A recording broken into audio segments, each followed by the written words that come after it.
యేసుప్రభా, మేము అంతకుముందు ఏ గుడికి పోయినా గోపురానికి పోయినా ఆ దేవతలకు ఇష్టమైనవేవో తీసుకెళ్తాము, నీకేమి ఇష్ట వస్తువులు తేవాలయ్యా, ఖరీదు గలయ్యా ఖరీదు లేనియ్యా అన్నది నా ప్రశ్న. నాకు ఇష్ట వస్తువు ఉందిరా, అయితే మార్కెట్లో దొరికేది కాదు, అది నీ దగ్గరే దొరికిద్ది. ఏంటనైనా ఇష్ట వస్తువు? నీ హృదయం, నీ జీవితం. నువ్వు కావాలరా నాకు. నిన్ను కూడా అంతే అడుగుతాడు, నీకేం కావాలి ప్రభు అంటే నువ్వు కావాలమ్మా నాకు. నిన్ను కూడా అంతే అడుగుతాడు. నువ్వు అడుగు, ఏసే నీకేం కావాలి ఏసయ్యా చెప్పు, నీకు నా శక్తి కొలిది చేస్తాను నేను అని అడుగు. నువ్వు నాకేం వద్దు నాన్న, నాకేం అవసరం నాయన, నువ్వే కావాలి నాకు అంటాడు.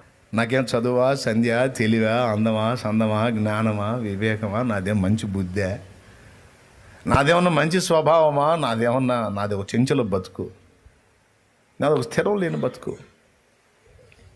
నేను ఎందుకు పనికొస్తానయ్యా నీకు? ఓటి కుండను నేను, పగిలిపోయిన కుండను నేను, పనికిరాను దేవాన్ని.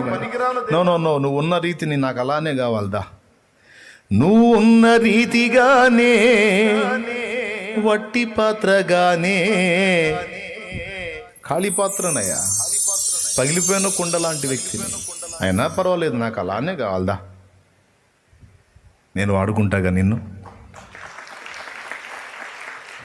నేను ఆశీర్వదిస్తాగా, నేను హెచ్చిస్తాగా. నువ్వు ఒట్టికుండవే కావచ్చు, నేను చేస్తా గట్టికుండగా. నీకిష్టమైన పాత్రను చేయ, నన్ను విసిరేయక సారెపై ఉంచావా. ఏం అడగలా నన్ను, నువ్వు కావాలి నాకు అన్నాడు. ఓకే, ఇంకేమన్నా ఏం అవసరం లేదు.